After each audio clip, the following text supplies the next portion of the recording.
So I'm just going to tell you about the journey that I've been on, some things that I've learned not only at the University of Michigan, but again at other institutions. All right, so we'll come back to them. All right, so I want to begin with student experiences. And I hate it when other people read things that are on PowerPoint, so I'm going to let you read these. All right. If this sort of sounds familiar to you, just nod your head, right? If you have no idea what this means, then don't nod, okay?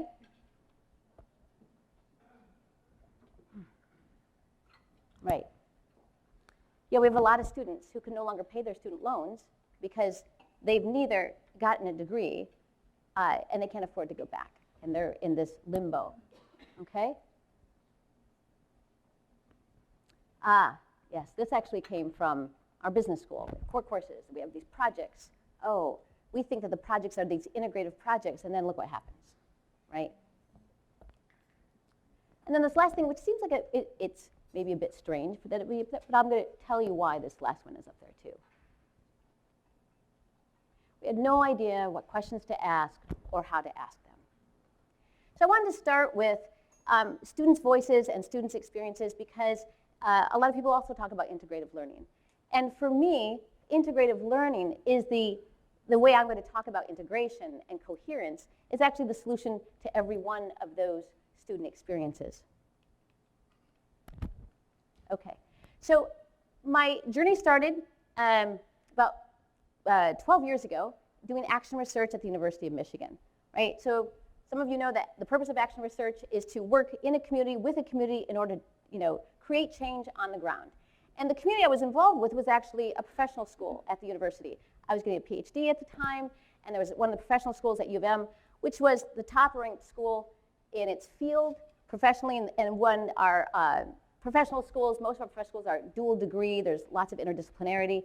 So this was a group of faculty. There was 50 governing faculty who agreed. Now, if you all know, getting 50 governing faculty to agree in of itself is at a Research One institution. It might be easy here, but it's never easy there. Agreed to actually transform their curriculum. They wanted to educate effective leaders and change agents. They had been trying to for 30 years. They knew they did some things well, they knew they didn't do some things well, but they actually didn't know which of those things were which, right?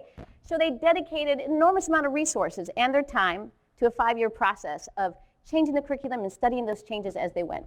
And at that time, I was a graduate of that program, but I was now a PhD student, and they invited me back to be their sort of action researcher. So, all right, so that's how this all started. Now, one thing you need to know, this was, now that I have a lot more experience and worked with a lot more schools and seen even a lot of other schools at the University of Michigan, I see that what was going on there at the time that I couldn't appreciate at the time was extraordinary, right? Just to have that many committed faculty was amazing, right? They had learning outcomes in every syllabi. So this was a professional school that the accreditors would kind of hold up as like, this is our prize, baby, yay, look how aligned they are. Okay, students knew what they should be learning. They could kind of tell you, right? Experiential learning in every course, right? So not only experiential learning, but self-reflection. So this looked like, on paper, and even in action, all these are a lot of our high-impact practices, right? Right? So I was studying not only what was happening with the students, what was happening with the faculty, and the students were spending 20 hours a week in the field, right? So they had field instructors. So according to the field instructors, these students are amazing. I don't know what you all are doing. I don't know what's changed there, but wow, they're just knocking out of the park. And they could list all the different kinds of transformation, high impact, whatever the students were making. Great. Okay, the faculty were like, wow, it's working. This is amazing. And the students would even say they were having moments of transformation and learning. But then this is the first year. The first year that I started studying the impact on students. At the end of that first year, it was a 2-year master's program, I sat down and I did 19 focus groups with 120 students. And what came to those focus groups where I asked the students, so what are you learning? Tell me about transformative learning moments. Do you identify yourself as a leader or change agent? All these goals of the curriculum. And across the board, the students could not tell me what they were learning, other than they were learning a lot. Okay? They could not tell me what they were learning. They could not put it all together, right? And not only that, but they did not feel at all, identify at all as effective leaders or change agents. In fact, they felt like failures, right? They did not want their learning or why, they could not see what, they could not translate. Even though they were actually in the real world, they couldn't see how they could translate to the real world. So they were actually, even though they were having all this transformation, they were actually fragmented, okay? So they were, and that year they actually overwhelmed the mental health resources at the University of Michigan. The central, So this is the story about how the road to hell is paved with the best of intentions and extraordinary practices, right? So of course the question then is, and also this is a note about, I just want to say that everything I'm saying today, I said last week at AACSB, which is the organization that accredits business schools, right? So I've been accreditor approved because lots of times people are like, oh my God, do accreditors know you're saying that? Well, at least one does. Okay. So, right? Okay. So then I'm like, what's happening here? What is happening that there's all this commitment, high impact, all these practices that should be what's happening? Okay. So I began to understand and look for the sources of fragmentation, right? And the first one was the institutional need to demonstrate learning and show evidence of learning. So we got all our outcomes, we got all kinds of evidence. According to the evidence, we're knocking it out of the park, right? Which is not the same as students' needs. Students need to understand, what does this mean for me? How do I put it all together? And they don't need to do that once. They don't need to just do it in the capstone. They need to do it all the time, right? So my first aha moment was the curriculum is developed by a bunch of PhDs sitting in a room arguing over whose content is most important, right? And that in that room, there is nobody in the room actually worried about arguing for the integration of the learner, right? We kind of say, oh, that's for student affairs, right? Or, I don't know, I'm sorry, what? Somebody yelled? Okay, yeah, right. Okay. The other problematic assumption that was happening here is that we just assume that if students can express or learn or demonstrate this capacity here in this classroom or in this field site, they will somehow be able to translate it to the real world. And actually, I just want to, this is really important, there is no empirical evidence that that is true. Zero. And not only is that there's no empirical evidence to support that assumption that we base everything on, but the way we're actually in a revolution right now, or a renaissance in terms of how we understand learning. And actually the way that we're beginning to understand that learning actually happens in different knowing locations, right? So this room, this conference today is its own knowing location. And it's encoded with the people and the place. And so when you leave here, you leave this knowing location. And when you leave here, what can happen? Okay, just think about this. Have you ever been to a conference or a meeting and you epiphanate? You're like, whoa, wow, yeah, great, woohoo, yes, I'm on it. And then you leave and what happens? What happens? Right, it's like amnesia came over. And then you say, oh my God, I'm getting old, right? But you're not. It's actually because that epiphany was in that particular knowing location, right? And unless you have developed strategies, which some of you have very successfully, right, to actually take those epiphanies from one knowing location to another, they're stuck, they're lost. So knowledge gets stuck that way too, right? And again, because we don't have, and this is, we've been going on some assumptions for about 400 years that just aren't right. So it's not our fault. We just have a responsibility. Okay. All right. So this next one, this is one of my favorite ones. That real learning primarily happens through cognitive understanding and self-awareness, right? I don't know about you all, but at the University of Michigan, we really worship the God of cognition and the God of logical positivism, right? So, and what happens is that actually cognition and learning happens throughout the entire body. And now what studies show is that cognition usually happens about a half a second after action. So most of us, our thinking is actually just a way to just rationalize what we just did, right? And then actually, there's a great deal of knowledge that most of what we know is actually encoded in the body in precognitive ways. And the only time that something is, that we're cognitively aware of what we're learning is while we're in the process of learning it, right? So if you want to test this out, go talk to somebody who's been in a leadership position 20 or 30 years. We have a few in the room, right? Raise your hand. Raise your hand. Okay, I know there's some folks in the room who've been, yeah. So go ask them what they know and what makes them a good leader. And what they will tell you is some really good tidbits, oftentimes some platitudes, and they'll maybe even tell you some good stories here and there. But they actually can't tell you because it's so buried into literally their body of knowledge that is no longer cognitively accessible that they can't tell you, right? So these are some challenges that we face, right? And of course this one, that we expect students to naturally integrate their learning, and when they don't integrate their learning, what do we say about them? We have all kinds of ways that we trash talk millennials, right? What do we say about students? Because well, back in our day, we knew how to reflect, right? Or whatever, right? These millennials, they just don't care. Yeah, okay. So here's the problem, right? Is that part of it is that what we primarily traffic in is explicit and formal knowledge, when there's all these other kinds of knowledge and knowing that are also incredibly important to actually how people function in the world and how they know what they know. Okay. So this is my first round of like, wow, why these students were so incredibly unhappy and couldn't actually articulate their learning. So it happens unconsciously. Okay. So this is why, and this is what I actually go and encourage people to go talk to their graduating seniors or a third-year student or any student, even a student that you run into 6 months after your class, and ask them, what did you learn? And see what they can tell you. Most of them will only tell you something at this very vague and abstracted level, and then you can feel like, oh my God, they didn't learn anything. That's not true, right? Okay. All right. So what are the costs of fragmentation? They're pretty high. They're pretty high. And also those costs are not borne out equitably, right? That we all know that the further you are away from the center of privilege, the more likely you are to experience these kinds of fragmentation because you don't even come into a university experience with the tacit knowledge needed to be successful in an academic environment. Okay, so now we're gonna do an exercise. Because before I sort of tell you what I discovered, I decided I'll give you the experience. All right, so one thing I've learned about doing exercises with academics is that people don't follow directions.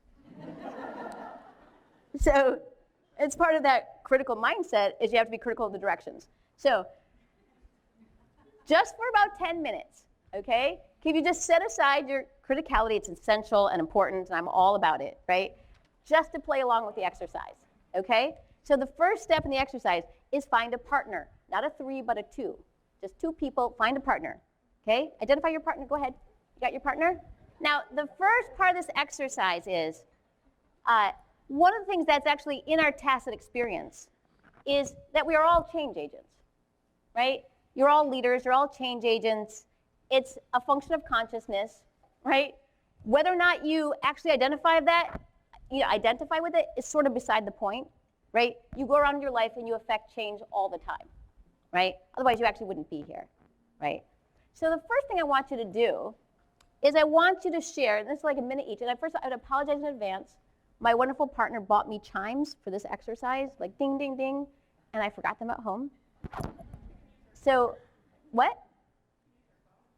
Okay, so I'll use my phone. So just so I don't have to holler. Okay, so what I want you to do is just take a minute each. Each person goes for about a minute, or 30 seconds to a minute, and share your personal definition, whatever that means, of what an effective leader or change agent is. What is your personal definition? No stories or anything, just think about whatever. There's no right definition, basically. It's a personal definition. So that's great. You just had this little conversation about a definition of wonderful. Now you're going to have another conversation, right? And it's just going someplace, I promise. The next time, I want you to identify a time when you were an effective leader or change agent. And I want you to share that story. Now, here are some rules around sharing stories. Again, I hate to say this, academics are terrible at them. And the reason is because we live and grow in the land of abstraction. So we're likely to say, well, every time I blah, blah, blah, blah. No, don't do that, right? We're looking for an experience. And an experience is time-stamped, date-stamped. Like pretend we're making a movie. You gotta take me into the experience, right? And the thing is that, like I said, being a leader or a change agent is a function of consciousness, right? So this is where we get to throw all false modesty aside. The other thing, and I have learned to tell this because I have been at the business school for the last few years, is that when I came to business school and I would start teaching my stuff, I ran into this incredibly awful experience, which is I would have students tell experiences or faculty, whatever, but somehow the exercises didn't work. And you know what it was? They were telling each other practiced stories, which is so nasty. That's like feeding your friends stale bread, right? No practice stories. If this is something you've done for an interview or to look, no. Do not tell a practice story. Just tell a story, an experience. Actually, and the more even mundane that you can make it, it's a little, it doesn't have to be a big life event. Just talk about an experience, someplace where you affected change and what happened as a result. Okay, go ahead. So you just had two conversations. One was about, your definition of a thing, change agent, leadership. And the next one was your personal experience, right? Two conversations. Now, you were both a speaker and a listener in those conversations. What were some things that you noticed about how those conversations were similar and or different? So actually what normally happens in these two conversations is actually, so you individually and our students, we're all about average. You all are above average, but average. 220 billion neural networks of nothing but intelligence and information. That's always moving, doing something, informating in some kind of way, right? Now, when we are just talking about an abstracted sort of cognitive thing, the definition of something that is disconnected from literally the body of knowledge that you have, we're only activating a small amount, relative amount of those neural networks. But when we move down into the experience, right, actually what happens is a different kind of head nodding. Actually, you're moved to tears, right? It's literally because your intelligence, all of your intelligence, is much more likely to come online, right? So I want to talk about the difference. This is one of the first things. So when I was doing actual research, so the first thing I learned was like, oh my God, this isn't working. They're transforming, but they're fragmented. So lesson number one, transformation is not enough. Transformation without coherence equals fragmentation and despair. So then I learned about a process of what I call embodied questions and embodied knowledge. So disembodied questions engage only cognition. I say mere cognition, right? They're difficult to remember. A week from now, which are you more likely to remember? Your partner's definition or their experience? Okay. They're devoid of meaningful contextual details, right? So actually, if you really want to know so actually this is something they're doing at the University of Central Oklahoma. If you really want to know how a student gets engaged and stays engaged, you ask them an embodied question. Tell me about a time recently, where you felt fully engaged and alive in whatever you were doing.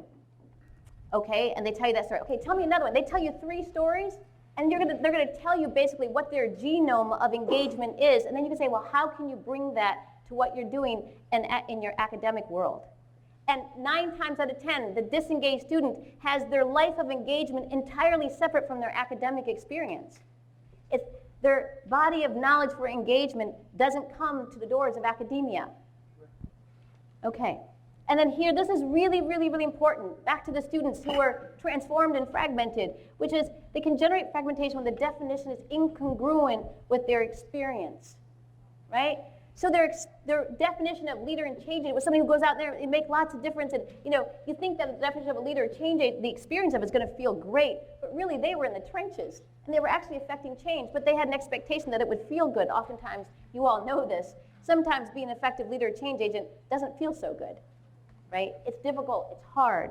There was lots of things. They didn't have a way to make their experience congruent with their definitions and their meaning.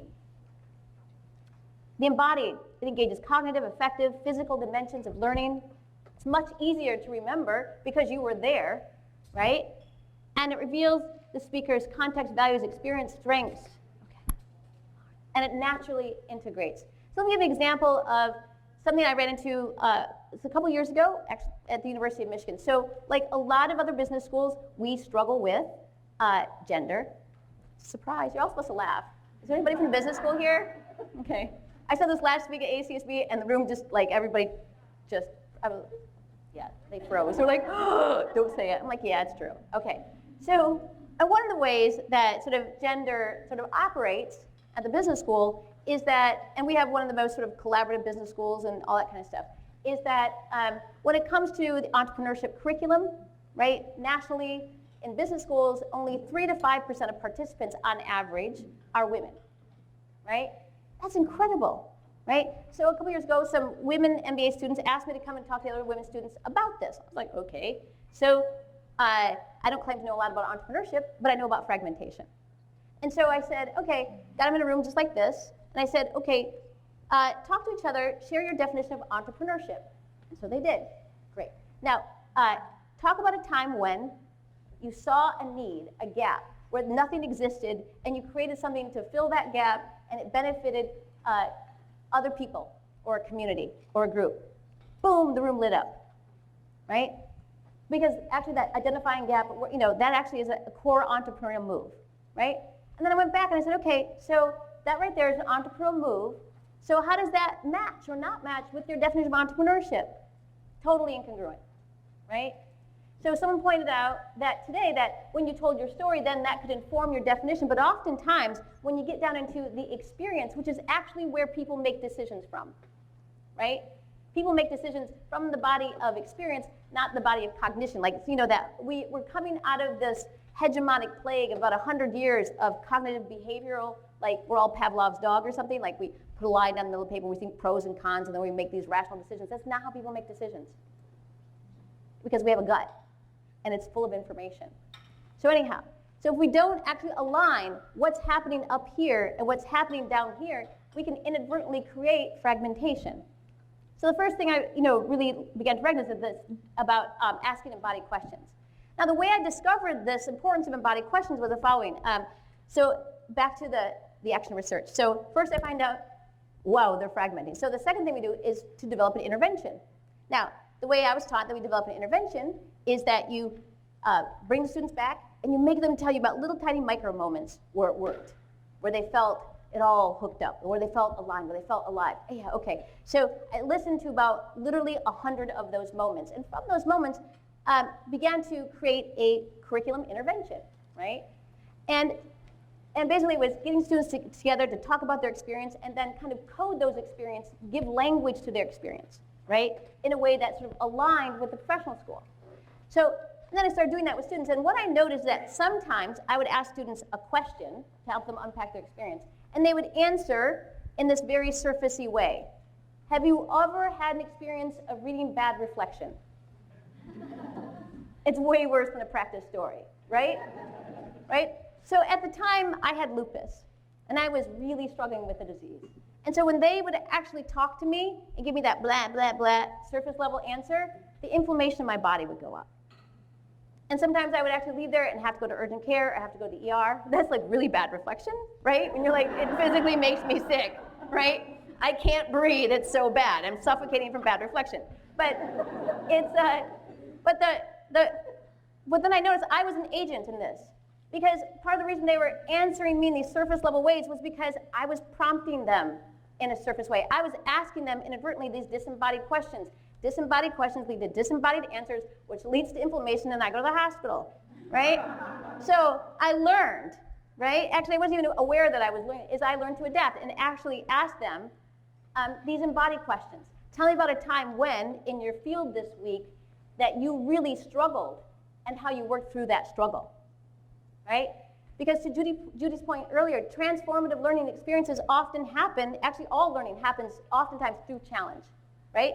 Or tell me about an aha moment that you had this week. An aha moment can be like you're just randomly walking along and you have an aha moment, right? So I was learning to ask these embodied questions. Okay, and it turns out this has everything to do with integration.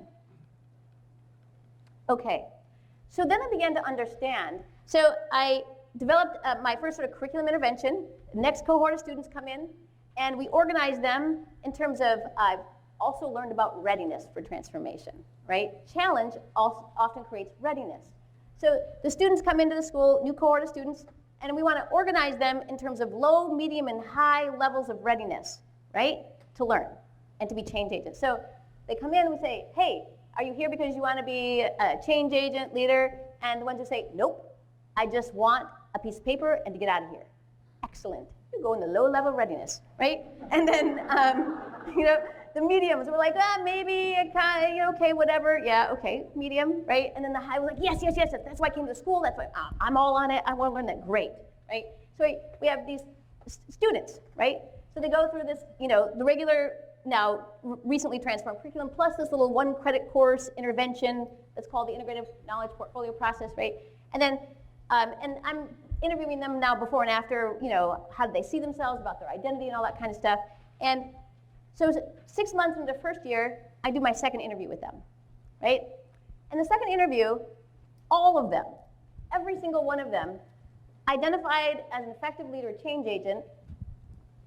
And I was like, what? And could it tell me in detail what they were learning, what it meant, how they were using it. They were actually astoundingly coherent and transformed and articulate. And it was the results were so strange that up to that point, because I was a PhD student, I had read, I think, everything that I had ever seen on sort of human learning. Nothing I had ever read or seen could explain it. So then, of course, the faculty who were involved in this came in and said, what are you doing? And I'm like, well, we're connecting and we're reflecting and we're, putting the, and they were like, no, we're doing that and we're not getting those results. So what are you doing? And they came and they watched, and what they began to point out was that actually this way of asking questions, this way of surfacing this embodied learning was getting at actually tacit knowledge. And to that point, there's a lot of literature that said tacit knowledge is actually the holy grail for learning and leadership and innovation, all this stuff, but we don't know how to get to it. So what I began to understand is that over the course of the next couple of years, as I developed sort of questions, prompts, and a way of listening that helps students to actually engage with what I call their impetus for transformance and their resistance. So mostly what we engage in, has everyone ever tried to do faculty change? You laugh. Why do you laugh, Judy? Because it's like an oxymoron. That's what we say, right?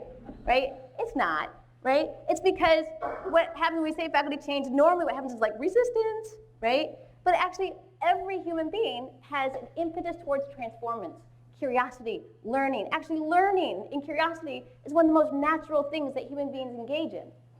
So why is it so hard?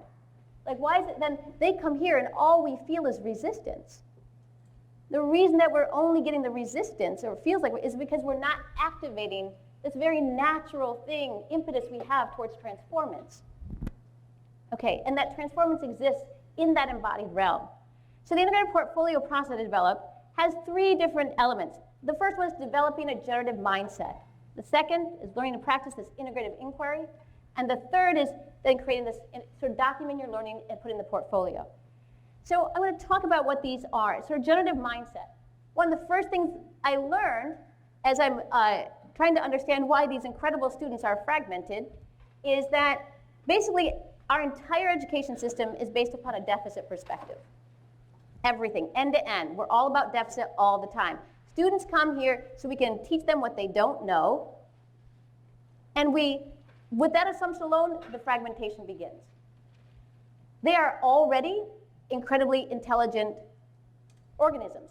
In fact, they're made of nothing but intelligence, right? But because we have no way to inquire, or don't even think that we should, right? We don't have a way to bring that intelligence forward. So the first thing in the generative mindset, and I teach the students, is that the being in front of you is nothing but pure intelligence. What is it doing? How is it rolling? What's it moving, right? The second one is teaching them how to engage in radical curiosity, right? And then to teach them how and where these hidden resources are right there. They're literally hiding in plain sight. And when you bring them forward, right, the students who come and who aren't ready for college, who don't seem like they have the skills or the readiness or have academic knowledge, they suddenly can articulate a lot of learning and intelligence they couldn't articulate previously. And then acknowledging reciprocal growth. One of the most important things that thousands of students have told me, and I would say this also from my own experience, is that when I sit and actually do this process of integrative inquiry with somebody else, what happens is I actually get profoundly impacted. Who was the person who said, I listened to the story and I felt like tears coming, right? So what happens is that when I listen to somebody else and that generative body of knowledge is activated and I'm listening, what happens is I'm transformed. I'm actually physically, mentally, emotionally transformed, and not only that, I get to download their resources. So if we really want students to learn from each other, so it's actually, so I have completely moved to what I call social reflection, right? We have really had this mantra about reflective learning, right? I can only reflect on my learning if it's cognitively located in my head. First of all, it's not in there, right?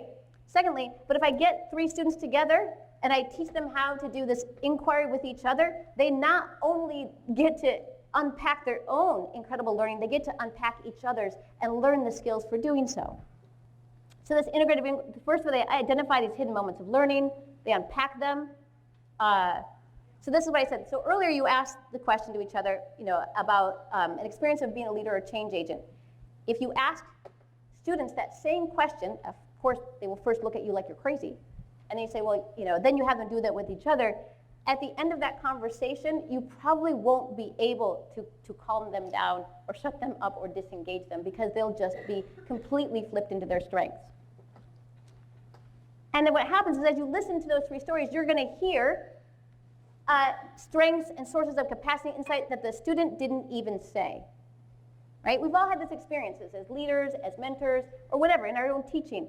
Somebody tells us a story, and there's a story they say, and there's a thing that we hear, and they are often not the same thing.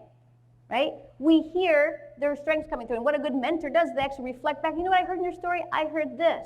And the other person goes, oh yeah, right? Turns out that when you begin to unpack someone's embodied knowledge, those strengths or those capacities that come through empirically exist. That means that if I was to interview Alan right now in front of everybody, how do you think, Alan? Okay, all right. What would happen is I'd get Alan to tell 3 stories, and then we would hear these incredible strengths and capacities come through. We would all pretty much hear the same thing. We might language it kind of differently. And the reason that we would all hear it is because it empirically exists. So I'm going to give you a concrete example of what this looks like in one of the exercises, and the core exercises of the integrated portfolio process. And again, this has been adapted to many different learning contexts. It can be anywhere from an intro course to training peer mentors to, I just did it in my coaching course, right? This first exercise called Identifying and Organizing Key Learning Experiences. I'm sorry it's cut off up there. But the first thing I have students do, and they go through this manual, and they identify, they have these embodied prompts, 10 to 12 experiences from different areas of life. And so I used to just say 10 to 12 experiences from anywhere in life and leave it at that, and then they'd write their 10 to 12 learning experiences, and not a single one would be an academic experience. So now I do what's called affirmative bias towards the academic. I say the first thing they have to do is identify at least 3 things, aha moments they've had during academic experiences, and then they can do the rest, right? But if I don't privilege those academic things, it's not even there. Okay, so that's the first thing, right? So this is one of my students, Lillian Webb, right? And she's actually identifying experiences of learning public speaking, of working in a student organization, doing community service work, okay.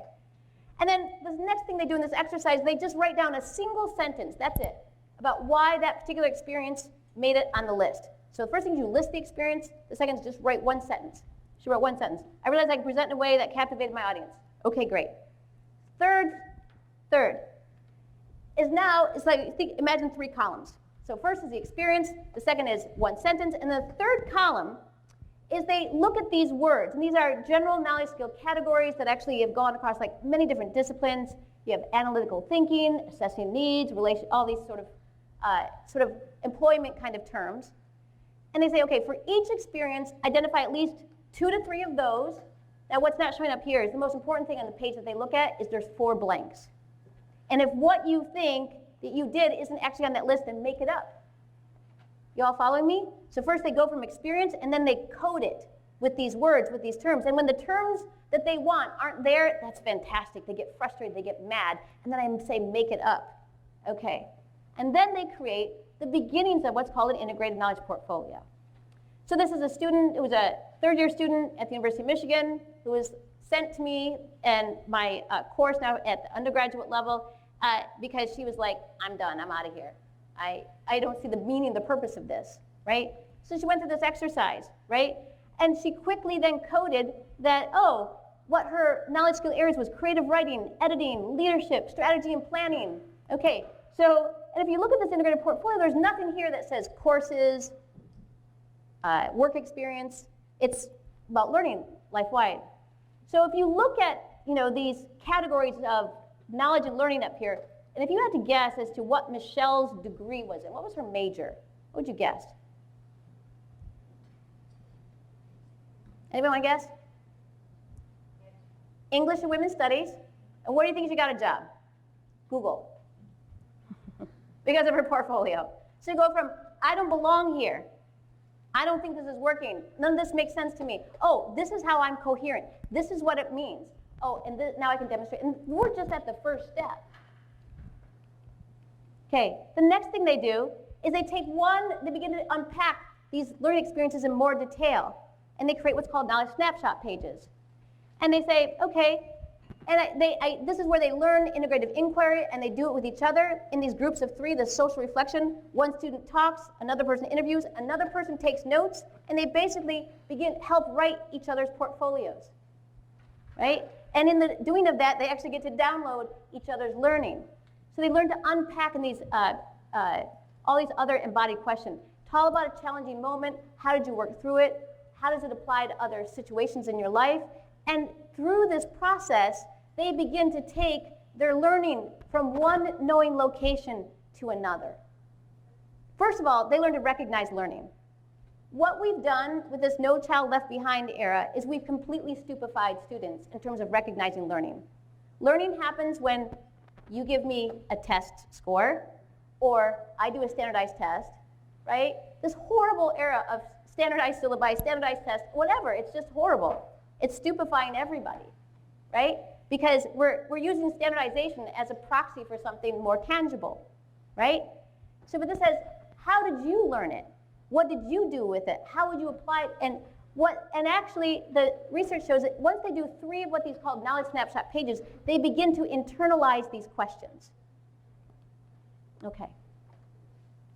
So after they unpack and they write about the individual experience, they write what's called these knowledge snapshot pages, and they go in their portfolio. So basically, they're creating this record of their learning that is actually, first of all, it's reflection and it's writing that's not painful to read. It's kind of a joy, right? Doesn't make me sick. So that was my goal, is to create learning methods that don't make me sick. Okay. And so they actually learned, and if they don't have time and a place to unpack their experiences like this, they actually don't remember and can't access what they've learned. And they certainly don't know how to translate it to the real world. So this is a lesson to a senior leader recently announced. So what the student is actually not just talking about what how they're taking these skills on the real world, but really what they can do with them. Okay. So the next thing that students do, so first they do this inventory. Then they learn to unpack their experiences and document them, right, in this coherent fashion. They take those moments of transformance and they make them coherent. And then the third step they do, and this is they write a philosophy statement. And they write a philosophy statement based upon a whole set of embodied questions that I've been researching for the last 8 years. Now, how many of you have ever read philosophy statements, teaching philosophy statements, or student philosophy that have really made you want to vomit? Because they sound like cliches, right? Right? Like, I don't want to read one more bumper sticker, right? Right? I promise you, if you ever have your students go through this, they will never write cliched philosophy statements. Because they're getting beyond the cliche into that body of experience, into that body of knowledge, and representing it. And what this does for students is it helps them understand the motivating forces for learning. So I say that the knowledge snapshot pages are the what, and the philosophy statement is the so what. Why do I do what I do? What gets me out of bed in the morning? Okay. So you can read this. This is another student, Latasha Robinson, who is a student from Detroit, who was at the University of Michigan. And actually, she was in her second year at the University of Michigan in a predominantly white institution, and she did not at all feel like she belonged there. And again, she was enrolled in my undergraduate course at the time because her academic counselor said, yes, I will allow you to disenroll from the University of Michigan, but please, before you do this, would you please go take this seminar? And she did. So Latasha went from, I don't belong here, to like, oh, wow, all this, first of all, she had all this knowledge and intelligence that she had acquired from being a dirt poor student from Detroit who had to learn how to negotiate the predominantly white environment, incredibly wealthy white environment of the University of Michigan. She had learned all kinds of code switching that has never been valued in any kind of academic environment, but turns out it's exactly the kind of adaptive intelligence and expertise that's needed for this world, right? So what we got to do is uncover that and cohere that. And now, she not only finished the University of Michigan, she went on to a PhD program, and she's now Dr. Latasha Robinson. Yeah. So the last thing that you can do with this process is, and I actually put this in for last week for the ACSB, right, is actually you can connect all these portfolio pages to whatever institutional outcomes and learning outcomes that you need to do for accreditation. So right now, the way that most of us have been sort of herded to do accreditation is like, here's our learning outcomes, here's our evidence, right? It's all about the institution, it's all about the outcomes. None of it is authentic to the student.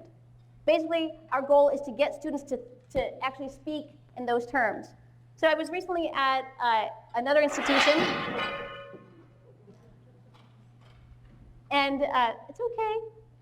So I was recently at another institution, and because the faculty had asked me to come in because they were complaining that the students didn't know how to critically think, right?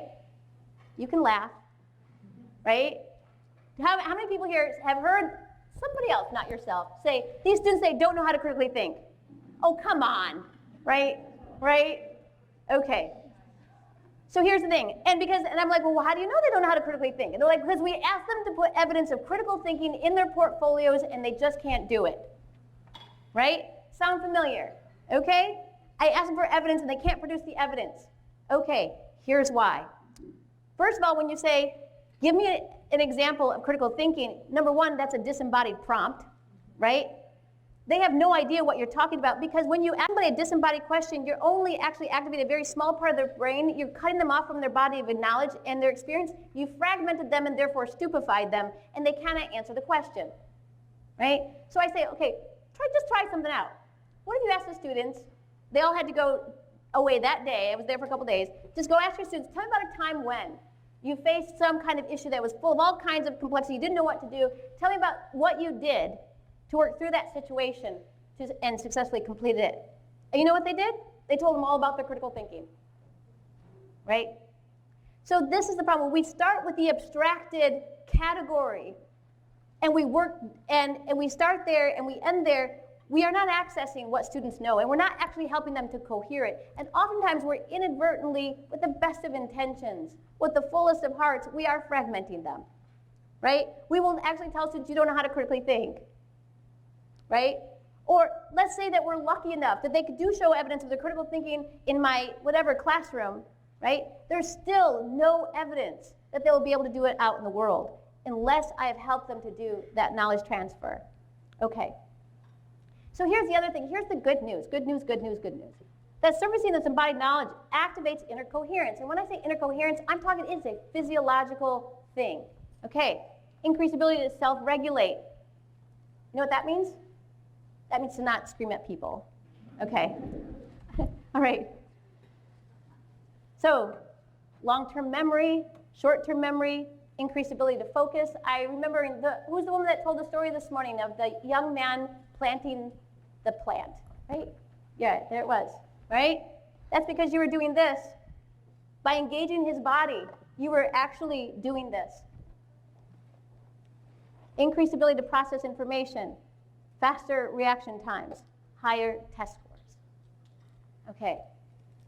So when we surface this embodied knowledge and we bring in this inner coherence, we're actually allowing their intelligence to come into the room. Okay. So the other thing I want to talk about real quick is the results from double-blind study. So I went from developing this in professional school to then sort of doing this with undergraduates, and then one of the first groups in the undergraduate departments that sort of took hold of this was Brian Coppola, who is the chair of the chemistry department a couple years ago. And you think, chemistry? Oh yeah. Brian Coppola was all about chemistry students reflecting on their learning and becoming coherent.